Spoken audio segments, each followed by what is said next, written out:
네, 이어서 민주당으로 가봅니다. 박근혜 당선인의 총리 지명에 대한 민주당 입장 어떻게 나왔을까요? 박용진 대변인 전화 연결되어 있습니다. 안녕하십니까? 예, 안녕하세요. 박용진입니다. 네, 초대 총리 후보자로 김용준 현 인수위원회 인수위원장이 지명이 됐습니다. 어떻게 보셨습니까? 김용준 위원장 개인을 놓고 보자면, 대법관 헌재 소장, 그리고 사회복지공동 모금회 활동, 이렇게 해오셨고, 그래서 법조인으로서는 훌륭한, 이제 어떤, 걸음을 해오셨다는 거, 그리고 사회 통합적인 활동도 해오신 것에 대해서는 평가를 하고 있습니다. 다만, 박근혜 당선이 선거 기간에 제왕적 대통령제도의 폐해를 극복하기 위해서 이야기했던 네. 책임 총리제에 어울리는 인물이냐, 능력과 경험, 이런 자질을 갖추고 계신 분인지에 대해서는 좀 의문입니다. 그래서 이와 관련해서 저희가 국회 청문회 절차를 통해서 아주 철저히 검증을 좀 하도록 하겠습니다. 그렇게 되면 어떻게 보면 개인적인 부분에 대해서는 만족할 수 있겠지만 현재 나오고 있는 책임 총리제와는 잘 안 어울릴 수도 있다. 이렇게 보시는 겁니까? 그렇습니다. 책임 총리제라고 하는 것은 적어도 풍부한 행정 경험을 갖춰야 되겠죠. 그리고 네. 각 부처에 대한 장악 능력도 대단히 중요한 겁니다. 그런데 지금 김용준 위원장이 이번 인수위를 이끌면서 과연 이런 모습들을 자신 있게 보여줬느냐. 그리고 지난 어떤 행적 속에서 책임 총리의 역할을 제대로 할 수 있는 풍부한 행정 경험을 갖췄다고 이렇게 할 수 있겠느냐. 이런 의문이 든다는 거죠. 네. 그렇다면 어떻게 보면 지금 이동읍 헌법재판소장의 청문과는 좀 다른 방식이 될 수도 있겠네요. 아닙니다. 지금 청문회에서 무엇을 확인할 것이냐에 대해서는 대단히 이제 많은 변화들이 그동안 있어 왔지 않았습니까? 그리고 예. 계속해서 그런 도덕적 기준도 다양한 기준선들이 이제 제안이 됐고 또 이것이 적용되기도 했었습니다. 이번에는 특정 업무비라고 하는 새로운 단어까지 우리 국민들이 확인을 했었을 정도니까요. 네. 기존의 관행이라고 하는 것들도 청문회 절차를 거치면서 관행이 아닌 이제 관행으로 그냥 이렇게 묵인하고 가서는 안 된다고 하는 새로운 기준들이 만들어지기도 했죠. 그래서 이번에 김용준 지명자가 청문회를 진행하게 된다면 네. 그 과정에서 지금까지 대한민국의 이제 청문회라고 하는 절차를 통해서 쌓아온 공직자의 자질, 기준, 도덕적 기준 이런 부분들도 충분히 적용이 될 거고요. 또 국무총리, 책임총리라고 하는 새로운 시대적인 요구를 잘 수행하실 수 있는지에 대한 국무총리로서의 자질, 능력 이런 부분들도 철저히 검증하겠다는 겁니다. 네. 그동안 이제 여러 박근혜 당선인의 인사 방식에 대해서 이야기가 많았는데 이번에 정말 또 한 번의 깜짝 인사로 김용준 위원장이 총리 후보자가 됐습니다. 왜 이분을 뽑았다고 생각하십니까? 글쎄요. 그거를 아무도 설명 못하는 게 박근혜 당선인의 인사 스타일이시잖아요. 왜 임창중 대변인이죠? 아무도 모르죠. 그리고 왜 이 많은 분들이 인수위원회로 오셨는지도 아직까지 설명 못하고 있고 중간에 최 교수님 같은 경우는 또 이제 왜 관뒀는지 아직도 열흘이 넘도록 어느 언론도 제대로 이걸 파악하지 못하는 게 지금 특징인데 김용준 위원장 여러 가지 생각해 볼 수 있죠. 아까 앞서서 이철우 새누리당 원내 대변인께서 말씀하신 것처럼 선대위 때부터 지금까지 호흡을 맞춰오신 것을 중하게 생각하실 수도 있겠습니다. 그런데 저희들이 이제 먼저 생각하는 좀 아쉬운 점은 그러니까 박근혜 당선이 갖지 못한 부족한 점을 잘 보완해주는 수 있는 사람, 책임 총리의 역할을 잘 해줄 수 있는 사람 이런 분으로 생각을 많이 했었는데 그런 면들이 잘 해명되지 않은 채로 우리 김용준 지명자가 이렇게 지명이 되어서 그 부분도 저희는 이제 청문회 과정을 통해서 좀 확인을 해봐야 되겠습니다. 네.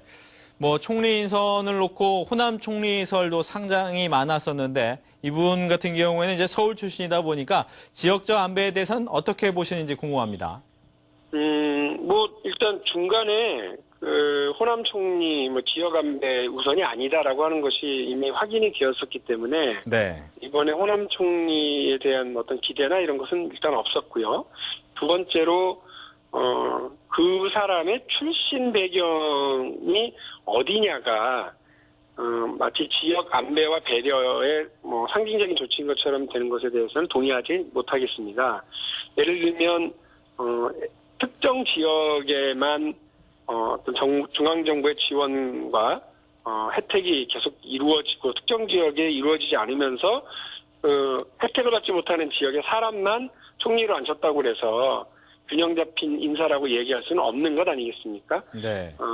우리 박근혜 새 정부가 어떤 그동안 배려받지 못했고 차별받아왔고 소외되었던 지역 그리고 그 지역의 인물들을 어떻게 배려하고 혜택을 우선하느냐를 보고 어떤 이 정부의 성격을 판단해야지 태어난 동네를 중심으로 정부의 성격이라든지 지역 안배를 판단하는 것은 적절치는 않은 것 같아요. 네. 뭐 조금 있으면 장관 인선도 이어질 텐데 대통합 차원에서 야권 인사 입각설 이런 얘기도 나오는데 민주당 어떤 기대와 전망하는 게 있습니까? 야권 인사가 입각하는 거 여부를 떠나서요. 먼저 저희가 제안하고 있는 지난 대통령 선거 당시에 여야의 공통 공약을 함께 힘합쳐서 실천하자고 하는 것에 대한 분명한 답과 어떤 이런 것들이 좀 있었으면 좋겠습니다. 그래서 공동 실천이 좀 진행이 되어야 신뢰가 쌓이고 그 신뢰가 쌓인 속에서 어떤 새 정부에서의 협력 정치 이런 것들이 가능할 것 같아요.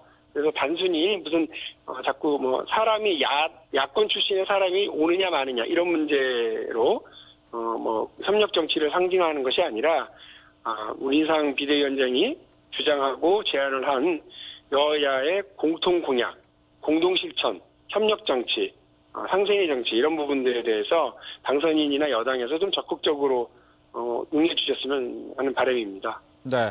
그렇다면 이제 그동안 이야기 나왔던 국가지도자 연석회의에 대해서 어느 정도 진전된 사항은 없습니까? 아니, 국가지도자 연석회의에 대해서 저희 야당이 할 수 있는 게 없죠. 어떤 제안이 오면 그 제안을 보고 판단을 하는 게 저희인데, 네. 아직 어떤 제안도 없습니다. 국가지도자 연석회의라고 하는 말은 들어봤는데, 예. 국가지도자 연석회의라고 하는 말의 앞에 뒤에 토시 하나라도 더 붙인 이야기는 들어본 적이 없어요. 그래서 알겠습니다. 아마 이게 당선인 쪽에서나 인수위 쪽에서도 더 이상 고민을 진전시키지 못하고 있는 거 아니냐라고 하는 좀 안타까운 생각이 드는데요. 그렇군요. 최근에 또 이동욱 헌재수장 후보자 보고서 오늘 이제 채택이 무산이 됐는데 민주당에서는 횡령 혐의로 고발할 것을 검토 중이다. 이런 기사가 있었습니다. 맞습니까?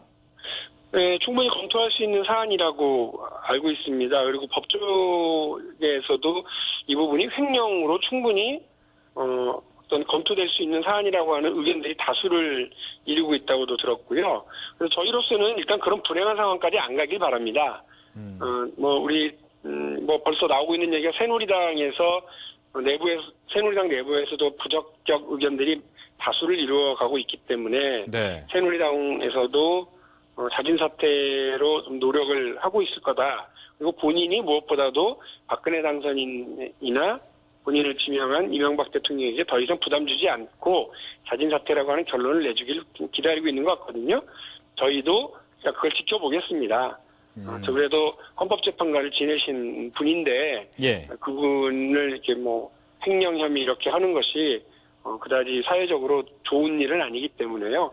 그런 부분이 제기되고 있고 그 부분이 검토도 될 수 있다라는 거지 아직 검토에 들어가거나 의견을 정리한 건 아닙니다. 네. 그렇다면 이제 자진 사퇴하는 것이 가장 좋다라는 것이 이제 민주통합당의 그렇습니다. 입장인데 예. 쉽지 않아 보입니다. 그랬으면 나왔겠느냐 이런 이야기도 나오거든요. 그건 저희한테 질문하실 문제가 아닐 것 같습니다. 네. 잘못된 밥상, 그러니까 상한 음식으로 그 밥상을 차려놓고 왜 음식을 먹지 않고 코를 거머쥐고 있느냐라고 저희한테 이야기하실 문제는 아닌 것 같고요. 예. 국민들 안에서도 상식적인 판결이 이미 내려졌다고 봐요. 국민적 판결의 내용은 이동급 후보자는 헌재소장으로서 부적절하다. 그다음에 적격하지 않다라고 하는 겁니다. 그래서 이런 어떤 국민적 상식을 우리 여당이나 박 당선인이나 이명박 대통령이 좀 따라주셨으면 한다는 생각이 듭니다. 네. 이명박 대통령의 친형인 이상득 전 의원에 대한 실형 선고도 오늘 나왔는데 이 부분 어떻게 보셨는지 궁금합니다. 뭐 당연한 판결이죠. 2년 선고를 받으셨던데요. 근데 문제는 지금 많은 국민들이 그 형량이 아니라 사면 대상이냐 아니냐에 대한 관심을 가지고 있는 것 같은데요. 예. 그 변호인이 항소하겠다. 다시 말해서 사면 대상으로 가려면 항소를 하지 않아야 되니까요. 항소하겠다는 뜻을 밝히긴 했습니다만 이게 일주일 정도 기간을 가져야 되는 거라서요. 일주일 동안 또 의견이 달라질 수도 있죠. 어쨌든 권력을 남용해서 이렇게 법적 처벌을 받고 있는 분을 단지 대통령의 친형이라는 이유로 다시 권력을 남용해서 그 죄를 사면하려고 한다면 그거는 정말 국민들에게 용서받을 수 없는 일을 하는 거라고 봅니다. 행여라도 이명박 대통령이나 이상득 전 의원이나 두 분 다 사면 같은 것은 꿈에도 꾸지 마시기를 바랍니다. 네. 끝으로 한 가지만 더 질문을 드리면 택시법이 이제 거부권 행사로 넘어오지 않았습니까? 네. 이 부분에 대해서 새누리당 내에서는 현재 넘어온 그대로 통과시키느냐 아니면 대체 법안으로 통과시키느냐에 대해서 고민을 좀 하는 것 같은데 민주당에서 어떤 입장이십니까? 이건 정부 여당의 할 일입니다. 저희가 그 국회에서 다수를 점하고 있어서 민주당이 단독으로 이 법을 통과시키는 그야말로 생떼를 쓴 생떼법이냐 그렇지 않거든요. 여당이 함께 합의해서 222명의 국회의원이 찬성해서 통과시킨 법안입니다. 그런데 여당이 함께한 법안을 정부에서 이거를 거부권을 행사했으니 새누리당과 이명박 대통령이 같이 머리 맞대고 이 문제를 1차적으로 해결하셔야죠. 저희는 일단 이명박 대통령이 국회 권위에 대해서 일단 인정하고 있는 것이 아니다 이런 이제 판단을 하고 있습니다. 그래서 재의결을 추진해야 된다는 것이 기본적인 입장입니다만 그 이전에 이런 불상사나운 일을 만들어낸 이명박 대통령과 새누리당이 앞으로 이 일을 어떻게 처리할 건지 본인들의 의견을 먼저 내셔야죠. 그것이 순서이라고 생각합니다. 알겠습니다. 지금까지 민주통합당 박용진 대변인과 이야기를 나눠봤습니다. 오늘 말씀 고맙습니다. 네, 감사합니다.